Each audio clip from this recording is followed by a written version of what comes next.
are falling. The smell of wood smoke is in the air. Football is on TV. These are the harbingers of fall, Taplines listener. Today we're here to discuss one more signal of the season, pumpkin beer. It's a controversial varietal, that's for sure, and some people get irrationally angry about it showing up in their supermarkets and liquor stores before they believe it ought to. But the fact of the matter is, pumpkin beer is one of the most popular seasonal offerings in craft brewing's skewmorphic repertoire, year in and year out.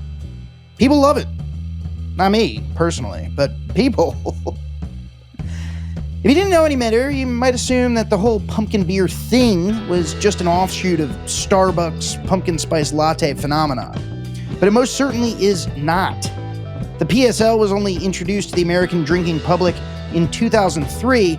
Pumpkin beers, on the other hand, are typically dated to 1983 or thereabouts, shortly after one Bill Owens opened Buffalo Bill's Brewery in Hayward, California.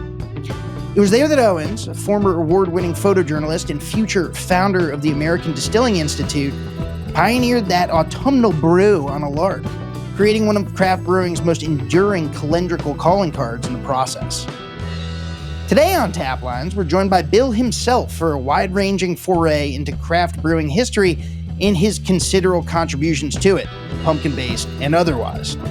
He's one of the most polymathic guests we've ever had on Taplines, so you'd best believe we covered a lot of ground, listener. I hope you're ready to roll. It's Bill Owens, it's Buffalo Bill's Brewery, it's the birth of pumpkin beer, and it's all right here, right now, on Vine Pair's Taplines. Taplines today is graced with the presence of maybe its most polymathic guest of all time, or at least so far. I'm talking, of course, about Mr. Bill Owens. Bill, welcome so much to Taplines. No problem. Thank you. Phil, where are you joining us from today? What am I doing today? Where are you joining us from today? I'm from Hayward, California. I'm sitting in my house that caught on fire. The fan in the bathroom caught on fire. Oh, geez. So today I'm moving from this house. I have my assistant in the front house, and I'm moving her to another house. And so I'm moving today. I've been camping out on the back porch with a Coleman stove and an extension to the TV, and, of course, my modem working. Bill Owens, what can't you do? You're a photojournalist, you're a brewer, you're a distiller, you're a survivalist. I'm so jealous of people that make millions of dollars singing a song. How can that be? Why didn't God bless me? But he blessed me.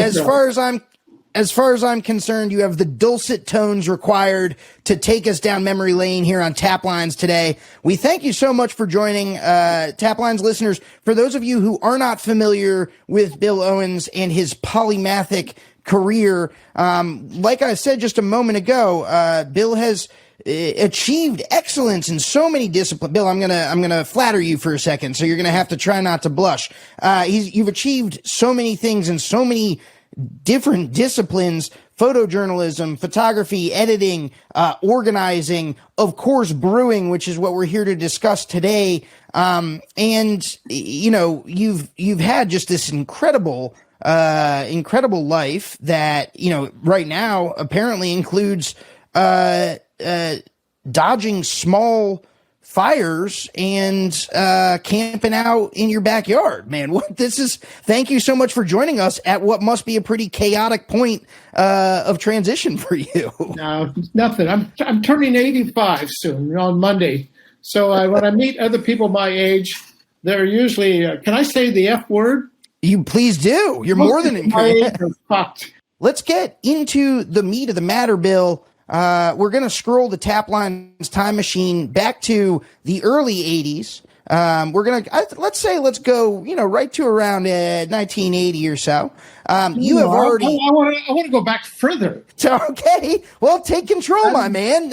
Okay, here we go. Turn the time machine wherever you want to take us. I'm 15 years old. And my mom and dad sent me to Bible school. Okay. Where I learned that Jesus could turn water into wine. Okay. And so I said, if Jesus can do it, I can do it. And so I went and got the neighborhood kid, Keith and I, got the ladder, got up on the arbor, picked all the grapes, put them in a wheelbarrow, and took them down to the barn. And in the barn, my dad had these wash trays under a pile of lumber. So I took the lumber off. We dumped the grapes in. I get a 2x4, squash them all up. Mm-hmm. Then we get the shovel and dig a hole in the backyard and fish out all the stems and bury the stems because we don't want any proof we've been doing anything. Got to get rid of the evidence. We covered all. I don't want my dad to catch me. Covered all back up. And waited a couple of months. And by the way, I've written this up. I'm doing my memoirs right now called Chicken Heads. I'm 50,000 words into it, so I've told the story a few times. So a couple months later, I went and got Keith. We took the lumber off the wash trays and looked down underneath, and there's a green mold going on it, but that didn't bother me. I pushed it back with a mason jar, and I said to Keith, "Here, you drink it first." Neither one of us could put it to our nose. So now we have a problem. We have to get rid of the evidence. So I knew what to do. Of course, I'm a farm boy. We figure these problems out. I drained the tubs into a couple buckets and carried the buckets out to the pasture and poured out the wine, whatever it was. I think it probably, I'll tell vinegar. You in a minute. We then dragged the wash trays outside to where there's a garden hose and wash them out. And I start looking inside where the wine was, and it's all bright and shiny. So apparently the pH of the wine ate the zinc. So basically, we made rat poison. Yeah, I was going to say, he made something like turpentine almost. My goodness. If you drink anything with zinc in it, it would kill you. Oh, man. We put the trays back, covered it back up with lumber, and a couple go by, and at supper, my dad said, "Billy, there's these rings of dead grass out in the pasture." What's going on? I said, "Flying saucers must have landed." So this was your first encounter with fermenting. It sounds like at this young age. This would have been what, 70 years ago. You're turning 85 next week, 1953. Yeah, 50, something like that. Yeah. Then I got into college. My SAT was, I think, 640. And they don't accept 640s anymore. But I was able to get into Chico State College because I was a farm boy, and they had a provisionary status for farm kids. Mm-hmm. They let you come to college. And they took me aside and showed me my IQ. I was 101, normal. Well, I was just happy to be in college, to get off the farm and working and get away from home and etc. Once I was in college, we soon learned that we could go to the grocery store and buy these cans of malt syrup. And then you just pour the syrup into a 5-gallon bucket. And I think on the instructions on the syrup on the side, it usually would say, for canning, do not ferment. Wink, wink, nudge, nudge. Yeah, so we add some yeast to it and ferment it. And then, of course, you got about 3 gallons. This 5-gallon bucket, you got about 3 gallons when you're done. And, of course, we'd put it in the fridge, take the shelves out, put it in the fridge, and we could drink it for maybe 2 to 3 days till we had to go buy beer or do another fermentation. Yeah. So I got through college like that, drinking Brown Derby beer and whatever it was. Oh, Brown Derby, sure. Yeah. Then after college, I was married, and John and I went in the Peace Corps. When we came back, I got my first job at the Livermore Independent as a photographer. So every day I would photograph 6 to 10 assignments. So I just recently figured out in 14 years I did 23,000 photo assignments where I went somewhere and photographed somebody or something, and it was published in the newspaper. So I really developed an eye by photographing every single day, developing the skills. And as you know, repetition and any skill from basketball on is super important. Sure. And I started then home brewing again. So you're doing photojournalism work, but you're also you continue home brewing. Yes. After college at this point. Yep. Okay. And this happens to all of us at your peak of your career. You get laid off or fired, sometimes both. Especially in the media business. Yeah. Right. And so I was laid off from the newspaper, myself, and I continued to homebrew because I didn't have money to buy beer. But then there was a couple of homebrew clubs, and I went to these homebrew club meetings a couple of times, and these guys were idiots. I just could not stand. They're critiquing each other. They badmouth each other, and I wouldn't go back to a homebrewing club. No way. Yeah. Okay. Today, I think there's like 10,000 of them across America. It's a big industry. Simon's G is still being published for homebrewers. And the last time I went to a homebrewers thing was about 5 years ago in Denver. And I walk in the room, Jesus Christ, every single person had a beard and tattoos and looked like something from another generation. And I just walked out of the room. I did not want to be around these people that have tattoos on their neck. Usually, my generation, you had a tattoo on your neck, you were in prison. Maybe that's where you got it. Yeah. Yes, that's where you got it. So I was homebrewing, laid off from my job, homebrewing. My wife left, so I don't have very much money. But I got interested in, and there have been a couple of people talk about all grain brewing. And I wanted to learn how to switch from syrup, which is expensive, $4 or $5, to buying grain, which is like $1 a bag. For $5, grain is 70 cents a pound, I think. I usually needed 10 pounds to. I think my mash was 30 pounds. I couldn't. At that time, there was a couple of crazies out there. There was Cartwright Brewing up in Portland, Oregon, and I'd heard from Tom, who later became a craft brewer, that they would mash in, and then they would get down on their knees and pray to Jesus that the starch conversion would occur. So then there was a couple of other people who I got a hold of Dave Lime's book, the big book, and he had little bar graphs in there, alpha amylase and starch conversion of starches to sugar. Then the most important thing to all of this and the whole renaissance was Dr. Michael Lewis at Davis. And Lewis would give these Saturday seminars, and the whole room would be full of homebrewers like myself. And at the end of the afternoon, Lewis would go to the blackboard and write out a mathematical formula clear across the blackboard. And you can remember, I graduated from college in auto.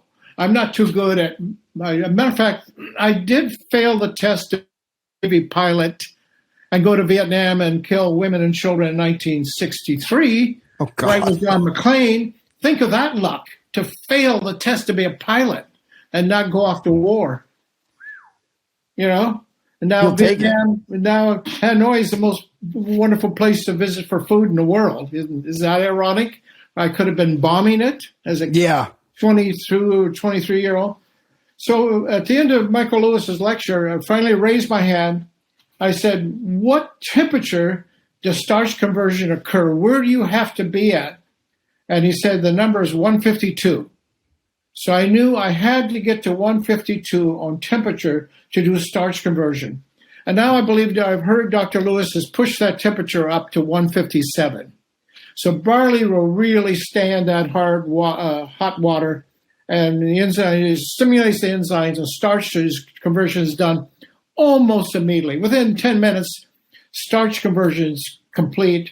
In those days, people were trying to do the decoction, the German method of heating to 120, heating to 130, 140, 150, burning all the enzymes off at 170, some 5-hour mashes and crazy stuff like that I had no ability to heat a vessel. What were you doing this on? What was your equipment like and by the way, Bill, what year roughly are we in at this point? Like whereabouts are we? I don't know, but because my house is torn up, I wrote a little book called Draft Beer in 10 Days. 10 days, yeah, that's right. That was how I taught myself to do it. But what I'd learned, what I picked up. You published that in 1982, I want to say. Does that sound about right? Yeah, I think I opened Buffalo Bills in 83. 83 is Buffalo Bilge, which we're getting to. Probably even earlier. But I'd gone up to River City Brewing Company in Sacramento, and the guy had built a mash tun where from a dairy tank, and the bottom opened up, and I was able to look in there and see what he was doing. Yeah. And he'd taken a copper pipe and a hacksaw and cut slots in it to create a false bottom. Because there's no way, in those days, there's no internet, it's too expensive to call, you could never figure out where to find a V-wire screen to put in the bottom of your mash tun. So I knew with that copper pipe was slotted, that I could just take a hacksaw and do the. And so I go to the Ace Hardware and bought a camping cooler because they're food grade. And I could take copper pipe then and cut it out and put it in the bottom of the mash tun, make all the slots in there, make a little tiny valve on the outside so I could turn it on and turn it off. And so for hot water, I took an old water heater. I think I had to haul it someplace to cut in half. And what I found was a Budweiser keg would fit inside the water heater. I could turn on the flame directly to the bottom of the keg because there was no camping stoves at that time with propane. It was all what, like kerosene? Butane, maybe. Yeah. I don't know what they did in camping because I didn't have the money to go camping. I don't have money for that kind of clothes. All right, hang on. Let's take a pause here real quick, Bill, because you're giving us an amazing amount of information. I love it. We're getting deep into the weeds with you. I want to zoom out a little bit here. You have already gone at this stage. We're in the we've kind of like scrubbed up to the early 80s. You've already had a career. You had worked as a photojournalist. You got laid off. You get back into home brewing, sort of out of necessity, but also clearly you're interested in it. I mean, you obviously got very into beer. It. Yeah, I mean, you want to, sure. And this is happening at a time when the early 70s and then through the early 80s, this is a very fecund moment in Northern California for what we now know as craft brewing. I mean, you guys didn't call it craft beer back then, but microbrew maybe, or just brewing. Maybe you didn't even call it anything. But we've had other guests on the show who have talked about.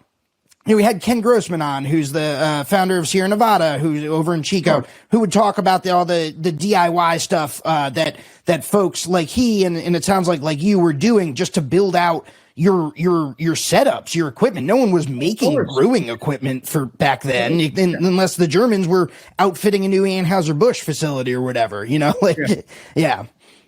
Okay, so. Let me push on now. Because please do. After I'd taken that class and I'm starting to homebrew with grain, I heard that California law was going to change and there'd be a new license in 72.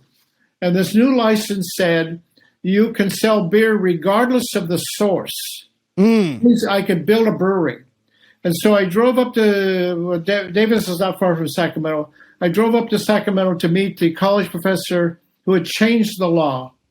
And he told me he was having some kettles manufactured named Fred Zapp in San Francisco, and he was going to build a brewery.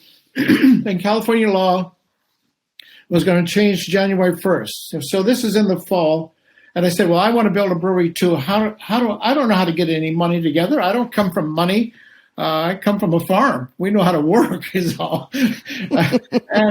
So I went to the guy who did my taxes and said, how do you get money in our society? I don't know how to do that. And he opened up the desk drawer and he took out a limited partnership agreement and he gave it to me and said, white out, almond farm, and put in brewery. So I whited it out, took it to a Xerox machine, copied it, and then went out selling shares. You didn't have to register anything and started selling shares at $3,000 each.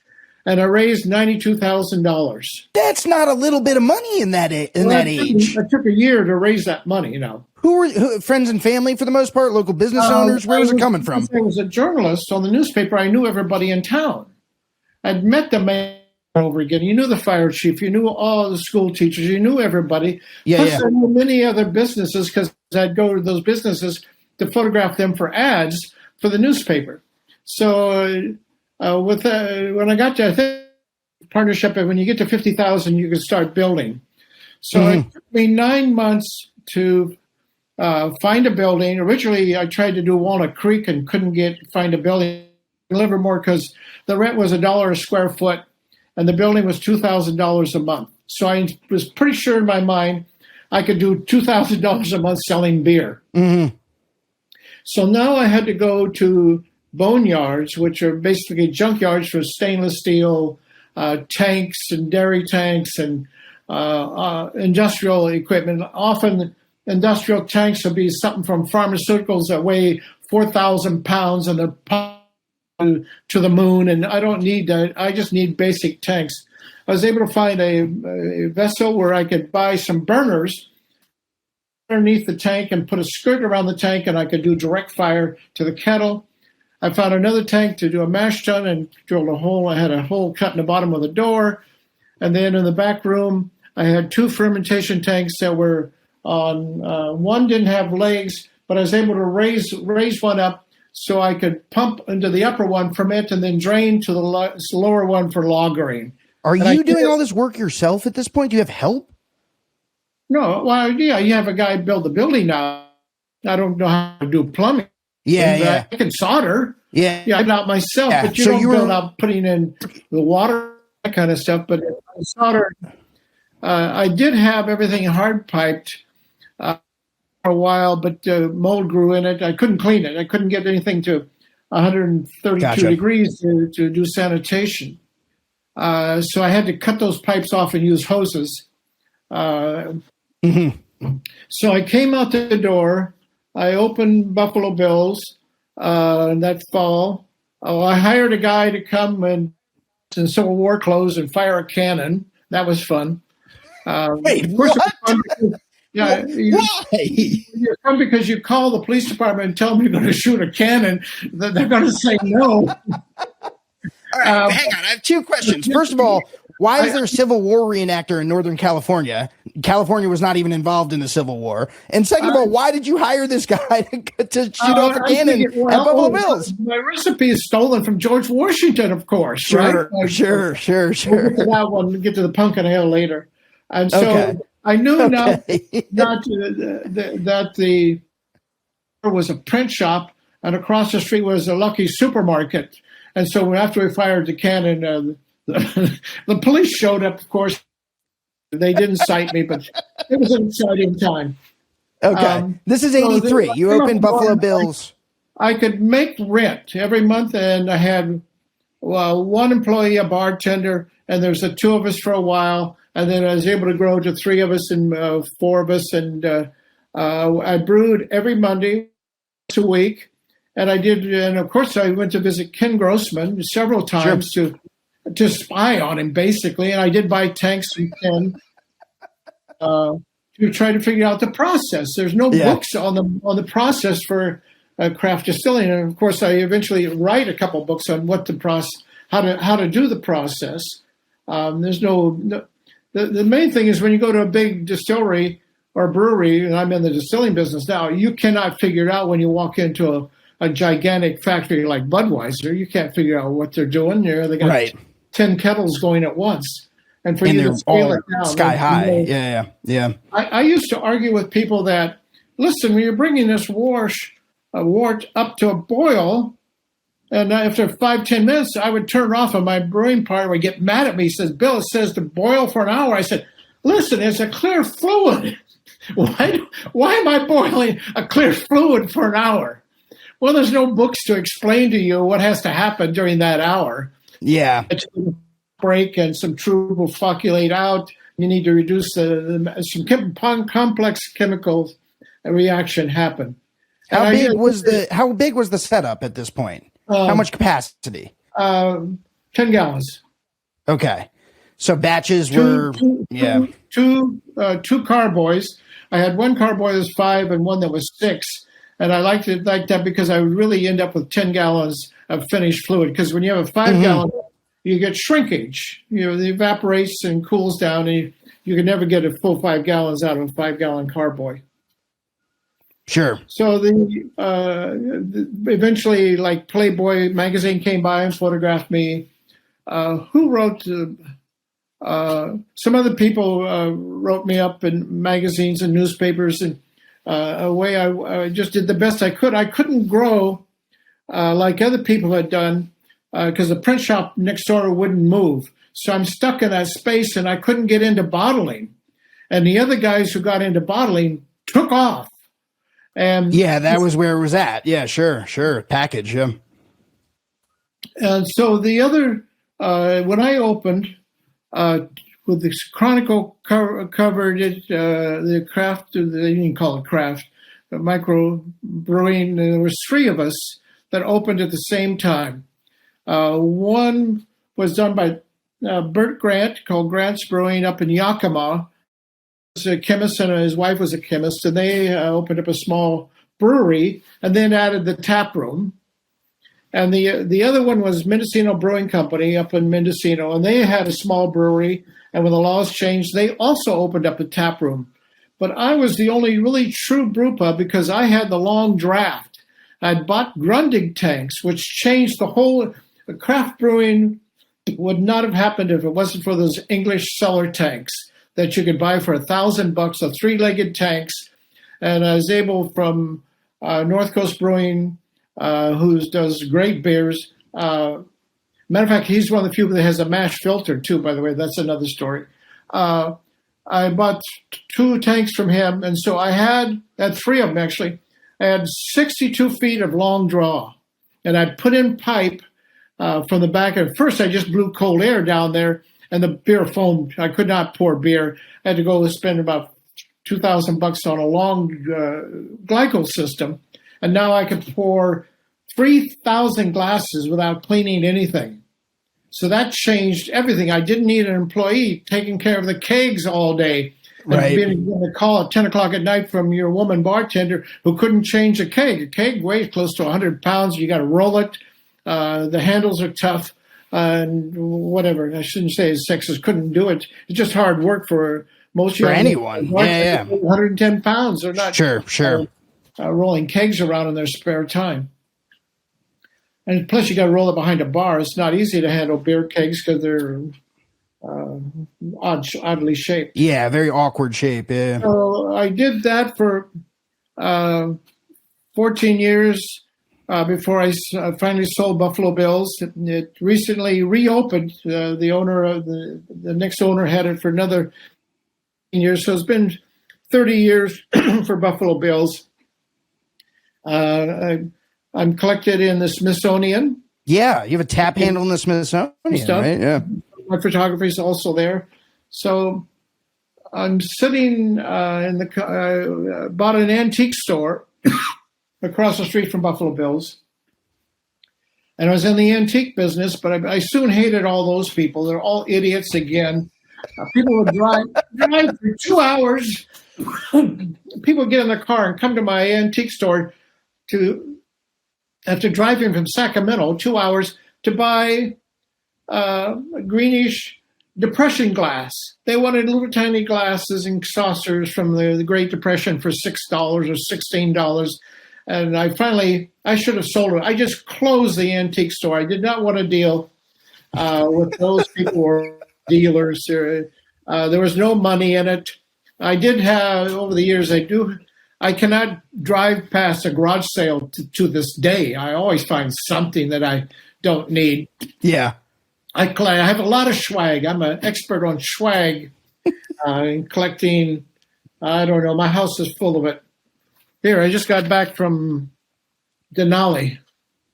You got what is that, a coaster? Oh, yeah, Truly Stout. A brewery distillery. Cool.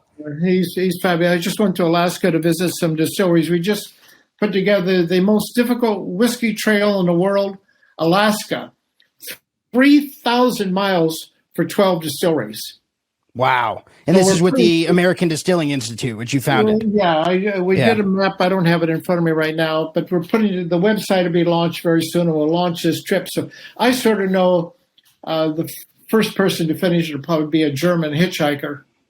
Somebody will go up there and ride their bicycle. A mountaineer or something, a whole 3,000 miles, because young people do like I did when I was a kid. When I flunked out of college, my roommate said, "Let's go to Europe." I said, "Yes, let's go to Europe. I could study French. If I can't learn English, I can learn French, right?" Well, I lasted 3 days at the Alliance Française in Paris. I ended up hitchhiking around the world, came back and went back to college and got my degree in to be a high school shop teacher. So I'm pretty good with hammers. That's what you went to college for? Yeah, the industrial arts. They don't teach it anymore. Kids go to high school and they don't learn home economics or woodworking, metalworking, industrial drafting, printing. I have a lot. Yeah, I didn't learn any of that. Printing. Any of those careers I'm sure I would have been successful. But this explains some of your ability soldering and putting together these DIY systems when you were building out Buffalo Bills. I mean, you had at least some expertise in it at that point. Yes. You weren't totally flying blind. Only 2% of us in America are raised on a farm. Is that right? When you're raised on a farm, you know that horses are pretty stupid. If you stand close to a horse, it eventually will step on your foot. Okay. I don't care. I have no love for horses. I've been drugged off by trees and bucked and kicked. And get raised on a farm, you have a different. I'm pretty good at killing chickens too. My novel is called Chicken Heads, and Chicken Heads, the memoir, right? I'm really good at swinging that chicken up and with my left hand chopping his head off. We used to do 20 or 30 at a time, but that's in the memoirs. That's down the line. I knew you had a lot of skills. I didn't even know about that one before we got you onto the podcast. Let's shift. I want to talk a little bit about. So we know how Buffalo Bills comes to be. You've built this place out. You already had a ton of experience homebrewing at the time. Yeah. Buffalo Bills opens in 1983. What's the reception to Buffalo Bills Brewery when you first open it? Or do people understand what you're trying to do there? You have a lot of customers. Tell me a little bit about the scene. Yeah, you try to. I had the, I think a 7-minute tour, because all I did was open up the door, show them the kettle, show them the mash tun, talk about that for 2 minutes, go in the back and show them the fermentation tanks, and that was the tour. Mm-hmm. So I gave a lot of tours. People were interested in the flavors, of course. I could only knew how to make 3 beers: lager, amber, and dark. The vocabulary today is over 200 styles out there. Mm-hmm. And later on, you begin to develop real styles and following some basic recipe. And what really changed everything was using crystal malt, chocolate malt, and black patent, where I could really make some interesting beers. And of course, to this day, I love barley wines, if you ferment them outright and get rid of that residual sugar. But I like the big 10% alcohol beers. Those are the ones that are delicious, because you don't have to drink 2 of them. One's fine. That's true. Yeah. So were you brewing anything like that at the time? What were your ABVs coming at? I did a dark. I think the best I could get was about 8% fermentation. I just didn't have any temperature control. That's pretty good. And did not know what I was doing at all. And there was no books, no classes you could take. Or hands-on, so and other people are starting to come in the industry. And of course, Ken Grossman set the banner way high, and other people could not catch up with Sierra Nevada Pale Ale or the Celebration at Christmas time. We all prayed for that beer to come along, and now people love it to this day. The younger, Piney the older. I mean, some beers out there that have set the bar extremely high, and sure. I'm happy. I can't believe the beer keeps getting better and better and better. I kept saying we reached the pinnacle. Lo and behold, somebody will do it better. The thing that always amazed me was I trained probably 6 to 10 people how to brew who worked Buffalo Bills. After a few months, I'd get tired of brewing, and I did a magazine called American Brewer, so I'd work on my magazine and operate the bar, etc. I would hire a young kid how to brew on the wall. 8 o'clock, turn on the water, for 8 minutes. Timer. You ran the water for 8 minutes and filled the kettle up to the proper level. And there's the whole day My goal was to come in at 8 and go home at 5, and I would pretty well get the whole day done. I repitched my yeast over and over again, and et cetera. So I trained a kid how to brew. And he's following my instructions, using my grain, using my water, and made better beer than me. I'm scratching my head. How can this be that somebody's making better beer on my equipment, with my grain, with my water and my yeast? And your process. Yeah. I maintain it's like being a chef. You can give a chef 2 eggs and give me 2 eggs. I promise you the chef's eggs will look better. They know how to control little subtleties of the process to make the product better. And so a lot of people were better brewers than me for sure. But I had more fun. I did, when my CPA got divorced, I did alimony ale. I thought I had the handle here somewhere. And on the side of the bottle, I ran. This is when your accountant got divorced? After he got divorced, I said, alimony ale, put his name and said he wants to date a new woman and his phone number. Because we're only doing a couple hundred bottles. And Steve eventually shows up at the pub with a young woman and has a couple of beers and leaves. And it worked. In those days, there's no internet. You're the only thing. No dating services. Yeah. Let's talk about pumpkin ale. Let's talk about the pumpkin ale. I was reading I love history books, and I began to collect books on brewing, of course. And I found that George Washington had made a fortune after being president in brewing and distilling.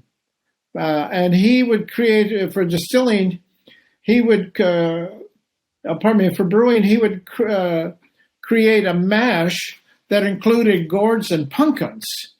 And I said, well, I got pumpkins. I don't have gourds, but I can go to the supermarket and buy a pumpkin. And then eventually I just ordered them yesterday. No, it was fava beans.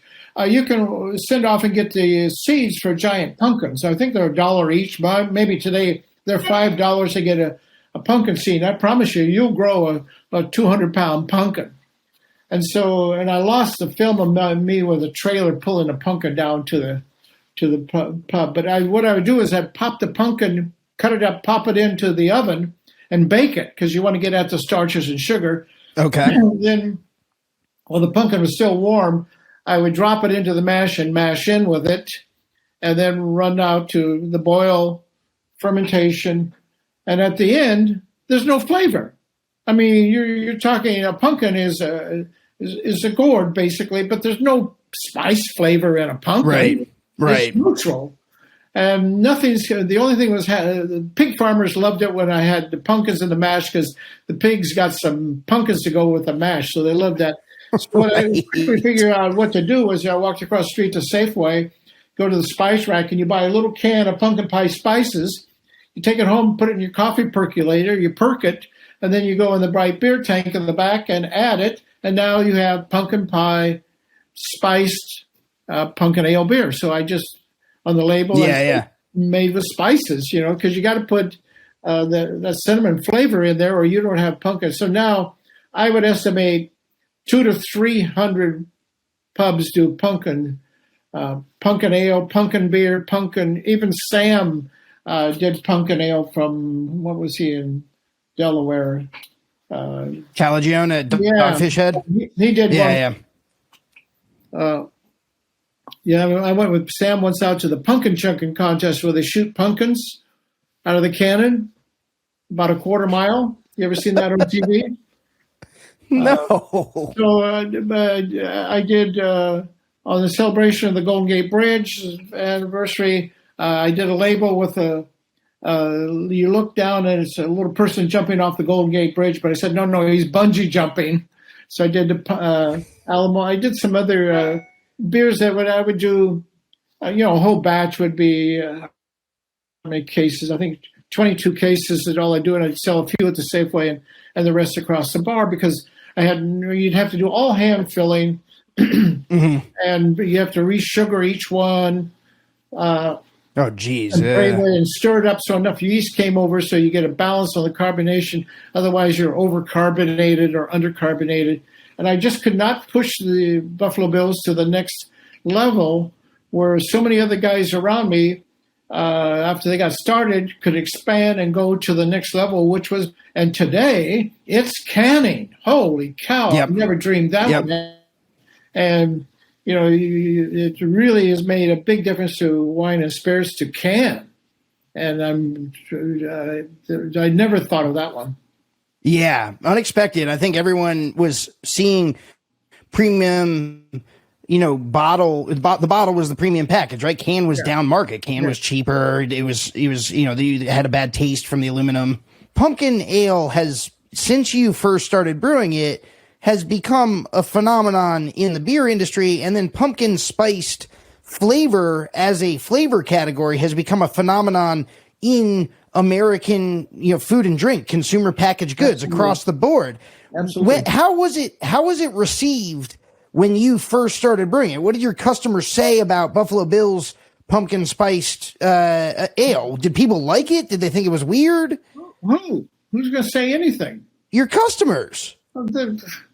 What's he doing now? I don't want pumpkin ale. I want beer. Yeah, right. I'm not drinking anything that has a pumpkin flavor to it, so it did all right. It was a novelty. People thought, oh, interesting. Okay, I don't know about that. Donald Trump was once president of the United States, so most people hanging in a bar are not your brightest. Come on, and the best. Did you know that now? Okay. Tequila outsells whiskey now. Holy crap. Close to. Yeah. Right. The Yeah. world has changed. Sure. But okay, so you made it, people kind of thought it was weird or whatever. When did it start taking off at any point while you were brewing pumpkin ale at Buffalo Bill's? No, my distributor sued me claiming he owned the label, so I had to go to court and defend myself and defeat him in court. So that takes a few months and $10,000 away from you. You got to remember, there's a lot of litigious people out there that if you usually in wars they try to kill the generals first, right? To heck with the peasants. Let's shoot Mr. Owens in the back and sue him. And I've been through all that. And I'm sorry to hear that. Yeah, you survived. Yeah. Looking back on the pumpkin ale, the creation of the pumpkin ale at Buffalo Bill's, like we've talked about over the course of this episode, I mean, listeners have got their heads have got to be spinning. You've done so many things. Pumpkin ale is a very small part of your story, but pumpkin ale is a fairly big part of the craft beer story. I mean, it is a very, very popular, the most popular seasonal varietal that gets introduced every year, right? That gets released every year. Did you have any idea when you were first, sort of making it, working off George Washington's recipes, putting together a pumpkin ale? Did you have any idea that it was going to turn into something like this? I did try to trademark it. And again, really? I couldn't finish filling out. I trademarked some of my products. I think I did trademark, but you got to remember, I'm a one-man operation. I did not have a wife partner who was into that. In life, some guys are like a wife partner, not like it. I don't know what it is. They get a life partner who they're a team and they can accomplish big goals, right? And I've met a few of those people. I never seemed to marry that kind of woman. As a matter of fact, I talk to my first wife all the time. We've been divorced for 30 years because we have grandchildren. So I see her and talk to her all the time. She's still my best friend, I would say. My second wife recently passed, but neither wife of my generation my wife had an iron. There's no young woman out there who has an iron and does ironing and sewing. I don't have an iron. Yeah. My wife was, Carol, my second wife was into that. Her whole life was about fabrics.